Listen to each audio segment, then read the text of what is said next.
Hi class, so this is Peter Hannig. So I wanted to go through some pieces of general feedback um, about the papers and then talk about the next assignment. So first off, I think the biggest thing that I said over and over again when grading the papers and thinking about things that people did well and things that people could have done better was to identify what exactly we mean by a social problem. So when you say that something is a social problem, what exactly are you saying? Um, what might be helpful is to kind of finish this sentence to say the social problem is blank, to really put your finger on it, say that's the social problem. Because a lot of people talked about things like gun violence. Okay, is gun violence a social problem? Is it violence associated with gangs involving guns? Is it mass shootings? Is it what? Right? What is the social problem that precisely that you're referring to? And then likewise, drug use. Is it drug use that's the social problem? Is it drug addiction that's a social problem? Is it the criminalization of drug use that ends up leading to massive incarceration rates, which disproportionately affect individual segments of society? Is it the chaos that's caused by drug addiction associated with drug use? What is the social problem that you're identifying and responding to? The next thing is that a lot of you didn't really complete the full assignment, or you kind of lost sight of what the assignment was. So keep in mind, the assignment was asking three things. First, identify a social problem. Second, find a historical example and compare and contrast it with the social problem. And third, identify it from using an objectivist lens and a constructionist lens. So a lot of you did two out of the three of those, but not all three parts of that assignment. Related, a lot of you in your discussion of objectivism, an objectivist approach versus a constructionist approach, gave kind of unclear ideas about what those two things mean. So it's really useful when going through a paper like this, when there are specific terms that are used in specific ways, to define it for yourself before you go through the paper.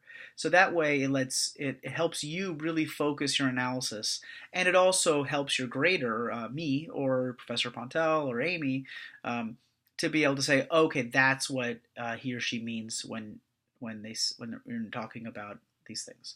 So I didn't really get a good sense of what a lot of you meant by an objectivist approach or a constructionist approach.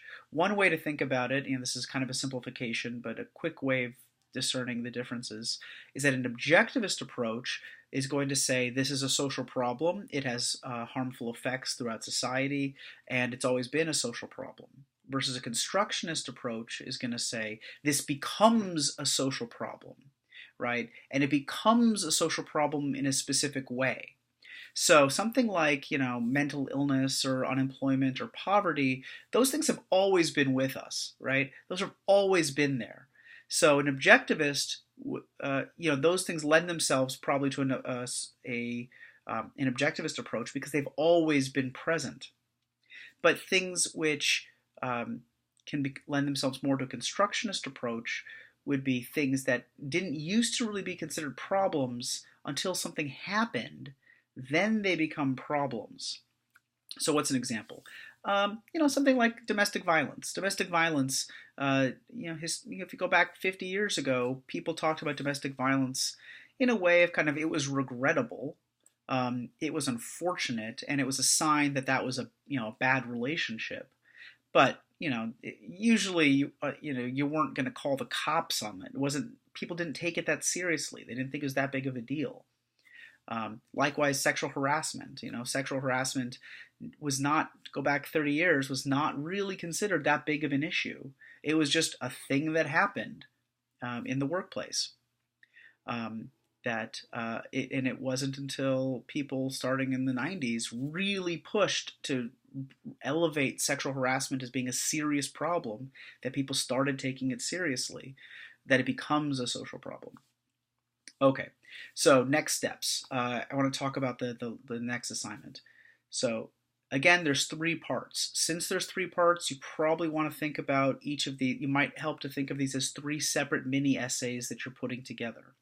First, what is the problem with deterrence, right? with this kind of classical conception of crime, right? What is the problem with that? Is there a problem with it? What is the problem with it?